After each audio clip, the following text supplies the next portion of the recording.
ನಮ್ಮ ದೇಶದಲ್ಲಿ ಎಷ್ಟೋ ಜನ ಮಿಡ್ಲ್ ಕ್ಲಾಸ್ ಮಂದಿ ಇದ್ದಾರೆ, ಅದ್ರ ಜೊತೆಗೆ ಬಡವರು ಇದ್ದಾರೆ.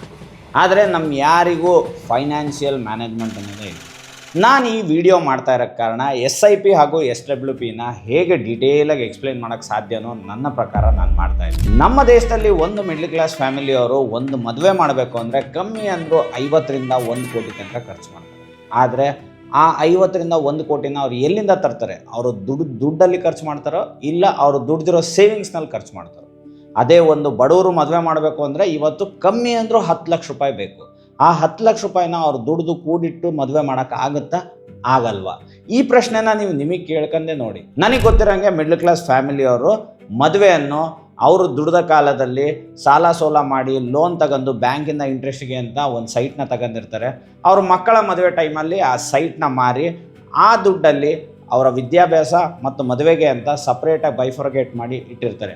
ಅದು ಅವ್ರು ತಗೊಂಡಿರೋ ಪ್ರಾಪರ್ಟಿ ಅವ್ರಿಗೆ ಡಬಲ್ ತ್ರಿಬಲ್ ರಿಟರ್ನ್ ಕೊಟ್ಟರೆ, ಅದೇ ಬಡವರು ಕಾಡಿ ಬೇಡಿ ಎಲ್ಲೋ ಕೆಲಸ ಮಾಡ್ತಿರೋರ ಹತ್ರ ಒಂದು 10 ಜನದ ಹತ್ರ 1 ಲಕ್ಷ ಹಂಗೆ ಸಾಲ ಮಾಡಿ ಸಾಯೋ ತನಕ ಲೋನ್ ತೀರ್ಸೋದ್ರಲ್ಲೇ ಮುಗಿದ್ಬಿಡ್ತಾರೆ. ಹೇಗೋ ನಮ್ಮ ಮಗಳು ನಮ್ಮಂಗೆ ಬಡತನದಲ್ಲಿರೋದು ಬೇಡ, ಒಳ್ಳೆ ಗಂಡನ ಕಟ್ಕೊಂಡು ಮದುವೆ ಆಗಲಿ ಅಂತ ಮಾಡಿಕೊಡ್ತಾರೆ. ಅದರಲ್ಲೂ 100ರಲ್ಲಿ 80 ಸಂಸಾರ ಹೊಡ್ಕೊಂಡೇ ಹೋಗ್ತವೆ. ಕುಡುಕನೋ ತಿಕ್ಲನೋ ಹುಚ್ಚನೋ ಕಳ್ಳನೋ ಸುಳ್ಳನೋ ಇಂಥವ್ರನ್ನ ಮದುವೆ ಆಗಿ. ಸೊ ಹಾಗಾದರೆ ಈ ಎಲ್ಲ ಟ್ರ್ಯಾಪಿಂದ ನಾವು ಹೊರಗೆ ಬರೋದಾದರೆ ಹೇಗೆ? ಈ ಎಲ್ಲ ವಿಚಾರದಿಂದ ನಾವು ಹೊರಗೆ ಬರೋದಾದರೆ ಹೇಗೆ? ಈ ಎಲ್ಲ ಸಮಸ್ಯೆಗಳನ್ನ ನಾವು ಓವರ್ಕಮ್ ಮಾಡೋದು ಹೇಗೆ? ಅದಕ್ಕೆಲ್ಲ ಉತ್ತರ SIP. ಏನಪ್ಪ ಇದು SIP? Systematic investment plan. ಏನಿದು ಸಿಸ್ಟಮೆಟಿಕ್ ಇನ್ವೆಸ್ಟ್ಮೆಂಟ್ ಪ್ಲ್ಯಾನ್? ನೋಡಿ, ನಾವು ಒಂದು ಪರ್ಟಿಕ್ಯುಲರ್ ದಿನದಿಂದ ಪ್ರತಿ ತಿಂಗಳು ಇಷ್ಟು ಅಮೌಂಟ್ ಅಂತ ಕಟ್ತಾ ಇದ್ದರೆ ಅದಕ್ಕೆ ಸಿಸ್ಟಮೆಟಿಕ್ ಇನ್ವೆಸ್ಟ್ಮೆಂಟ್ ಪ್ಲ್ಯಾನ್. ಆದರೆ ಎಲ್ಲಿ ಕಟ್ಟಬೇಕು? ಬಂಗಾರ ಚೀಟಿ ಕಟ್ಟಬೇಕು, RD ಕಟ್ಟಬೇಕು, FD ಕಟ್ಟಬೇಕು, ಪೆನ್ಷನ್ ಪ್ಲ್ಯಾನ್ ಕಟ್ಟಬೇಕು. ಹಾಗಾದರೆ ಎಲ್ಲಿ ಕಟ್ಟಬೇಕು? ಎಲ್ಲೂ ಕಟ್ಟೋದಲ್ಲ.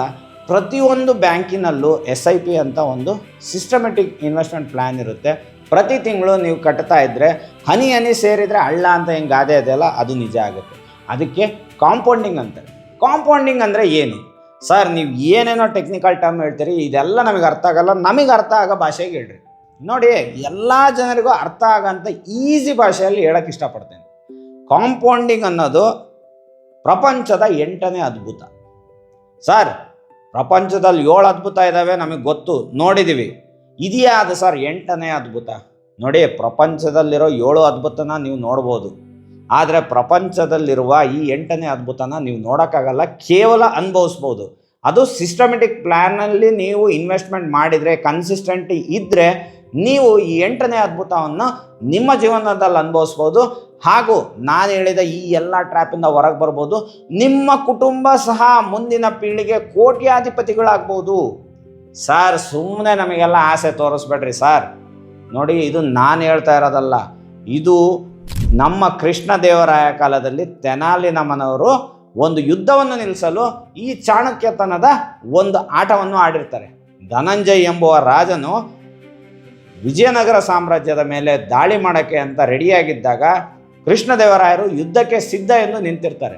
ಆಗ ತೆನಾಲಿರಾಮ ಕೃಷ್ಣದೇವರನ ಆಸ್ಥಾನದಲ್ಲಿ ಅವರು ಅಡ್ವೈಸರ್ ಆಗಿರ್ತಾರೆ.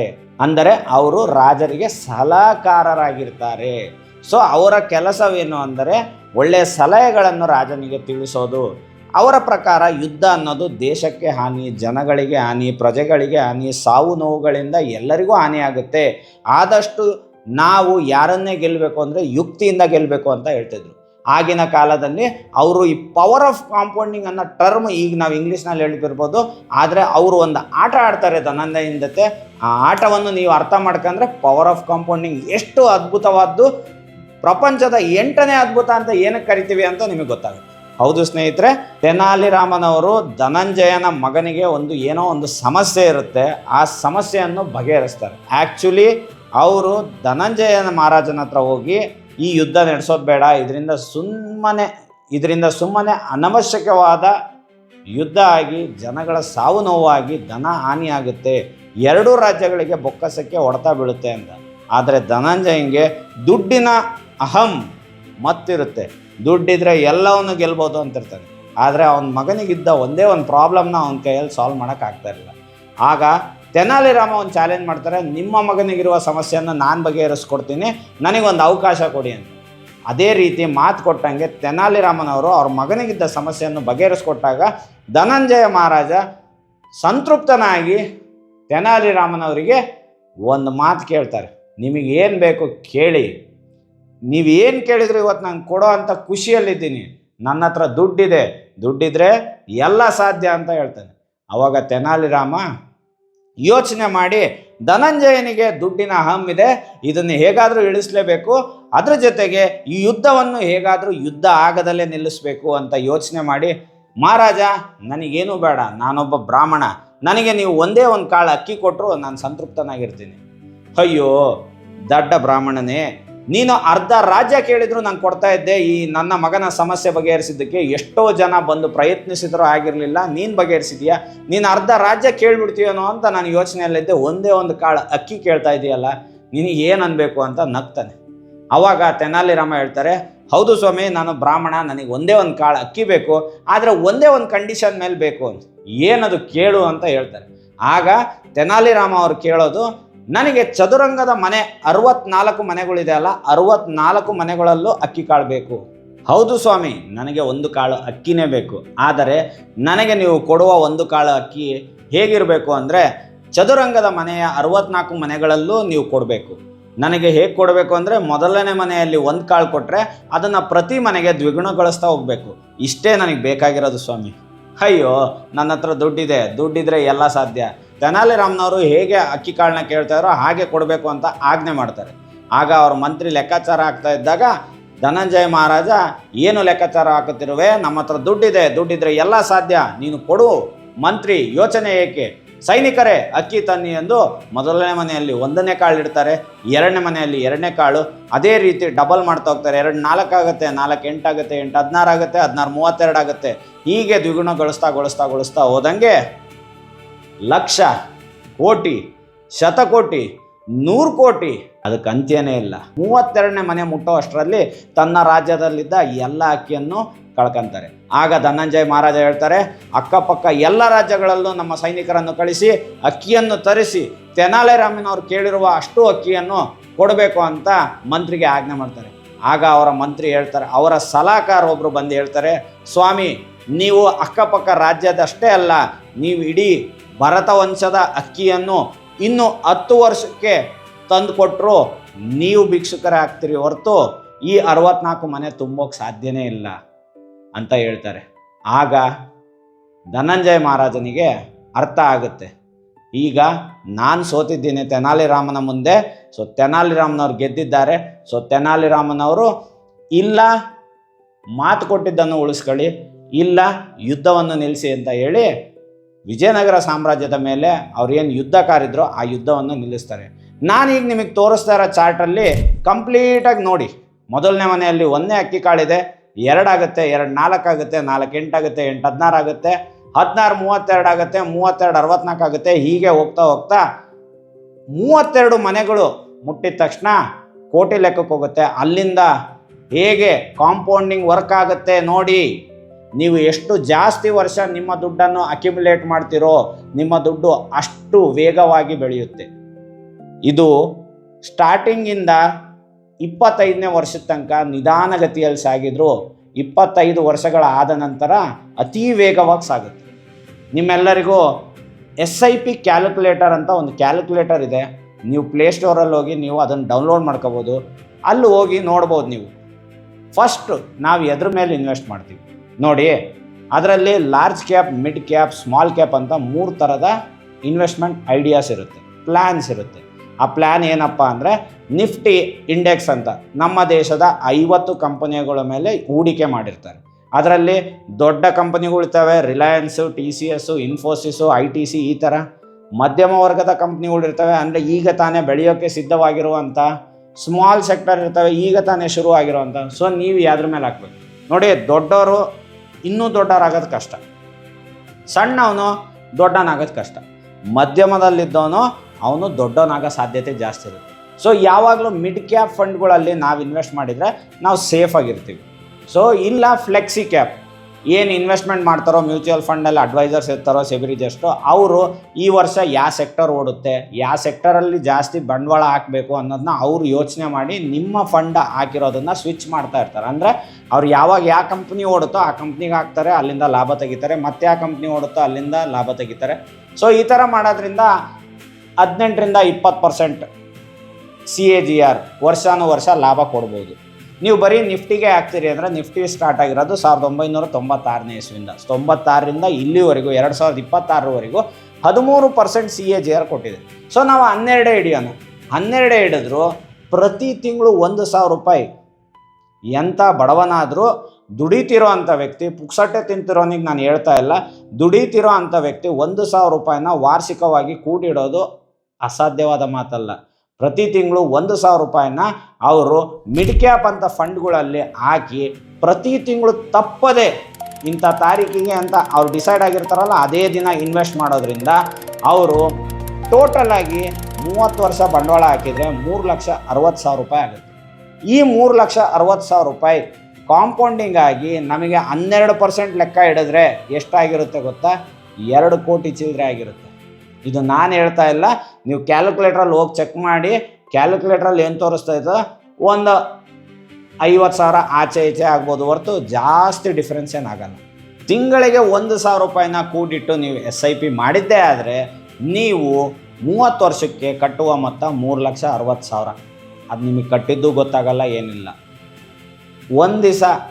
ಒಂದು ವಾರದಲ್ಲಿ 1 ದಿವಸ ಎಣ್ಣೆ ಪಾರ್ಟಿ ಮಾಡಿದೆ ಅಂತ ತಿಳ್ಕೊಂಡು ನಿಮ್ಮ ಮಕ್ಕಳ ಹೆಸರಲ್ಲಿ SIP ಮಾಡಿ, ಇಲ್ಲ ನಿಮ್ಮ ಹೆಸರಲ್ಲೇ SIP ಮಾಡಿದ್ರು, ನೀವು ಕಲೆ ಹಾಕುವ ಮೊತ್ತ ಈಗ ಇರುವ CAGR ಪ್ರಕಾರ 12% ಹಿಡಿದ್ರೂ 35 ಲಕ್ಷ ಆಗುತ್ತೆ. 30ನೇ ವರ್ಷಕ್ಕೆ 35 ಲಕ್ಷ ಆಗಿರುತ್ತೆ. ನಿಮ್ಮ ಮಕ್ಕಳ ಮದುವೆನ ನೀವು ಯಾವುದೇ ಸಾಲ ಇಲ್ಲದಲ್ಲೇ ಮಾಡ್ಬೋದು. ಬೇಡ, ಈಗ ಟೆಕ್ನಾಲಜಿ ಗ್ರೋ ಆಗ್ತಾ ಇದೆ. 4 ಟ್ರಿಲಿಯನ್, 4ನೇ ಸ್ಥಾನದಲ್ಲಿ ತನ್ನ GDPಯನ್ನು ಎತ್ತಿಡ್ಕೊಂಡಿರುವ ಭಾರತ ಇನ್ನೂ ಮುಂದುವರೆದು 2ನೇ ಸ್ಥಾನಕ್ಕೆ ಬಂದರೂ ಆಶ್ಚರ್ಯ ಪಡೋಂಗಿಲ್ಲ. ಹಾಗೇನಾದರೂ ಬಂದರೆ ನಮ್ಮ CAGR 15% ಆಗುತ್ತೆ.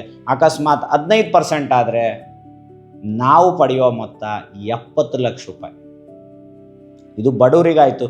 ಮಧ್ಯಮ ವರ್ಗದವ್ರು ಹೇಗ್ರಿ ನೀವು ಹೇಳಿದ್ರಿ 50 ಲಕ್ಷ ಇದು ಮಾಡ್ಬೋದು. ನಾನು ಮಧ್ಯಮ ವರ್ಗದವ್ರು ಕೂಡಿಡುವ ಹಣವನ್ನು ನಾನು ಹೇಳಿದರೆ ನೀವು ಶಾಕ್ ಆಗ್ತೀರಿ. ಈ ಕಾಂಪೌಂಡಿಂಗ್ನ ಪವರ್ 8ನೇ ಅದ್ಭುತ ಅಂತ ಏನು ಕರೀತಾರೆ. 7 ಅದ್ಭುತ ನೋಡ್ಬೋದು, 8ನೇ ಅದ್ಭುತ ನೋಡೋಕ್ಕಾಗಲ್ಲ, ಕೇವಲ ಅನುಭವಿಸ್ಬೋದು. ಅದು ನೀವು ಕನ್ಸಿಸ್ಟೆಂಟ್ ಆಗಿದ್ದರೆ. ಮಿಡ್ಲ್ ಕ್ಲಾಸ್ ಫ್ಯಾಮಿಲಿಯವರು 15,000 ರೂಪಾಯಿ EMI ಕಟ್ಟೋ ಬದಲು SIPನ ಕಟ್ಕೊತಾ ಇದ್ದರೆ 30ನೇ ವಯಸ್ಸು ಅಂದರೆ ನಿಮ್ಮ ಮಗು ಹುಟ್ಟಿದ ವಯಸ್ಸಿಂದ ನೀವು ಸ್ಟಾರ್ಟ್ ಮಾಡಿದರೆ ಮಗು ನೀವು ಈಗಿನ ಕಾಲದಲ್ಲಿ ಮದುವೆ ಆಗೋದು 30ನೇ ವಯಸ್ಸಿನಲ್ಲಿ. ಸೊ 30 ವರ್ಷಗಳ ಕಾಲ ನೀವು ಕಟ್ಟಿದ್ದೇ ಆದರೆ ನಿಮಗೆ ಸಿಗುವ ಮೊತ್ತ 15% ನಾವು CAGR ಹಿಡ್ಕೊಂಡು ಹೋದರೂ ನಿಮಗೆ ಸಿಗುವ ಮೊತ್ತ 11 ಕೋಟಿ. ನೀವು ಕಟ್ತಾ ಇರೋದು 30 ವರ್ಷಕ್ಕೆ 56 ಲಕ್ಷ ಅಷ್ಟೇ. 56 ಲಕ್ಷ ನೀವು ಮದುವೆ ಮಾಡಬೇಕು ಅಂತ ಇರೋ ಖರ್ಚಿನ ಅಮೌಂಟು, ಅದು ಪ್ರತಿ ತಿಂಗಳು ಡಿವೈಡ್ ಮಾಡಿ EMI ರೀತಿ ಕಟ್ಟಿದರೆ ನಿಮಗೆ ಸಿಗುವ ನೀವು ಕಟ್ಟುವ ಮೊತ್ತ 56 ಲಕ್ಷ, ನಿಮಗೆ ಸಿಗುವ ಮೊತ್ತ 11 ಕೋಟಿ. ಅಕಸ್ಮಾತ್ ಇಂಡಿಯಾ ಬೇರೆ ದೇಶಗಳನ್ನ ಓವರ್ಟೇಕ್ ಮಾಡಿ 18% CAGR ಏನಾದ್ರು ಮಾಡಿದರೆ ನಿಮಗೆ ಸಿಗುವ ಮೊತ್ತ 22 ಕೋಟಿ. ಸರ್ ಸುಮ್ಮನೆ ಏನೋ ಬಾಯಿನಾಗ ಹೇಳ್ಬಿಡ್ತೀರಿ, ಆಗಲ್ಲ ಬಿಡಿ ಸರ್. ನೋಡಿ, ಧನಂಜಯ ರಾಜನು ಒಂದು ಕಾಳು ಅಕ್ಕಿ ಕೇಳಿದ್ದಕ್ಕೆ ಅಷ್ಟೇ ಜುಜುಬಿ ಅಂತ ತಿಳ್ಕೊಂಡ. ಅದನ್ನು ಕೂಡಿಡ್ತಾ ಅಂದರೆ ಅದನ್ನು ತೆನಾಲಿ ರಾಮಂಗೆ ತಂದು ಕೊಡೋಕ್ಕೆ ಪ್ರಯತ್ನ ಮಾಡಿದಾಗೆ ಗೊತ್ತಾಗಿದ್ದು ಅವ್ನು ಯಾವ ಟ್ರ್ಯಾಪಲ್ಲಿ ಸಿಕ್ಕಾಕೊಂಡಿದ್ದಾನೆ. ಇದು ಒಂದು ಟ್ರ್ಯಾಪ್. ಸಿಕ್ಕಾಕೋಣರಿಗೆ ಟ್ರ್ಯಾಪ್, ಸಿಕ್ಕಾಕಂದೆ ಕನ್ಸಿಸ್ಟೆಂಟಾಗಿ ಇದನ್ನು ಇನ್ವೆಸ್ಟ್ ಮಾಡೋರಿಗೆ ಇದು ವರ. 8ನೇ ಅದ್ಭುತ, ಪ್ರಪಂಚದ 8ನೇ ಅದ್ಭುತ ನೋಡೋಕ್ಕಾಗಲ್ಲ, ಕೇವಲ ಅನುಭವಿಸ್ಬೋದು ಅಂತ ನಾನು ಅದಕ್ಕೆ ಹೇಳಿದ್ದು. ಕನ್ಸಿಸ್ಟೆಂಟಾಗಿ ಏನೇ ತೊಂದರೆ ಬಂದರೂ ಇದನ್ನು ಮುರಿದಲ್ಲೇ ನೀವು ಇನ್ವೆಸ್ಟ್ ಮಾಡ್ತಾನೆ ಇದ್ದರೆ ನಿಮ್ಮ ಮುಂದಿನ ಭವಿಷ್ಯ, ನಿಮ್ಮ ಮುಂದಿನ ಪೀಳಿಗೆ ಕೋಟ್ಯಾಧಿಪತಿಗಳಾಗೋದನ್ನ ತಡೆಯೋಕ್ಕಾಗಲ್ಲ. ನೀವು ಕಟ್ಟಿದ್ದೇ ಆದರೆ 30 ವರ್ಷ ನಿಮಗೆ 10ರಿಂದ 20 ಕೋಟಿ ದುಡ್ಡು ಕಾಂಪೌಂಡಿಂಗ್ ಆಗಿರುತ್ತೆ. ಆ ಟೈಮಲ್ಲಿ ನೀವು ಫೈನಾನ್ಷಿಯಲಿ ಸ್ಟ್ರಾಂಗ್ ಇದ್ದು ನಿಮ್ಮ ಮಕ್ಕಳು ಒಳ್ಳೆ ಕೆಲಸದಲ್ಲಿದ್ದರೆ ಅದನ್ನು ಮುರಿದಲ್ಲೇ ನೀವು ಹಾಗೇ ಮದುವೆ ಆದ್ರಿ. ಸಿಂಪಲ್ಲಾಗಿ ಮದುವೆ ಆದ್ರೆ ನಾನು 10 ಲಕ್ಷ ಖರ್ಚು ಮಾಡಲ್ಲ, ಸಿಂಪಲ್ಲಾಗಿ ದೇವಸ್ಥಾನದ ಮದುವೆ ಆಗ್ತೀವಿ, ಎಷ್ಟಿದೆ ಅಷ್ಟು ಅಂತ ಆ ಕಾಂಪೌಂಡಿಂಗ್ನ ನೆಕ್ಸ್ಟ್ ನಿಮ್ಮ ಮಕ್ಕಳು ಅವರ ಸಂಬಳದಲ್ಲಿ ಇನ್ನೂ 20 ವರ್ಷ ಕಟ್ಟಿದರೆ ಅವರಿಗೆ ಸಿಗುವ ಮೊತ್ತ ಆಲ್ಮೋಸ್ಟ್ 50ರಿಂದ 70 ಕೋಟಿ. ಸೊ ನಮ್ಮ ದೇಶದಲ್ಲಿ ಫೈನಾನ್ಷಿಯಲ್ ಫ್ರೀಡಮ್ ಇಲ್ಲ. ಸೊ ಈ ಫೈನಾನ್ಷಿಯಲ್ ಫ್ರೀಡಮ್ನ ನಾವೆಲ್ಲ ತಗೋಬೇಕು ಅಂದರೆ ಡೇ 1 ನಮ್ಮ ಮಕ್ಕಳು ಹುಟ್ಟಿದ ತಕ್ಷಣ ನಾವು SIP ಮಾಡೋದನ್ನ ಸ್ಟಾರ್ಟ್ ಮಾಡಬೇಕು. ಇಲ್ಲ ಡೇ 1 ನಾವು ದುಡಿಯೋಕ್ಕೆ ಸ್ಟಾರ್ಟ್ ಮಾಡಿದ ತಕ್ಷಣ ಫಸ್ಟ್ ನಾವು ಮಾಡಬೇಕಾಗಿರೋದು SIP. ಫಸ್ಟ್ ನಿಮ್ಮ ತಂದೆ ತಾಯಿಗೆ ಏನು ಕೊಡಿಸ್ಬೇಕು ಕೊಡಿಸಿ, ನೆಕ್ಸ್ಟ್ ಕಾರ್ಯ, ಎರಡನೇ ಕಾರ್ಯ SIP ಸ್ಟಾರ್ಟ್ ಮಾಡಬೇಕು. SIPನ ಯಾವುದೇ ಕಾರಣಕ್ಕೂ ಮುರಿಸ್ಬೇಡಿ.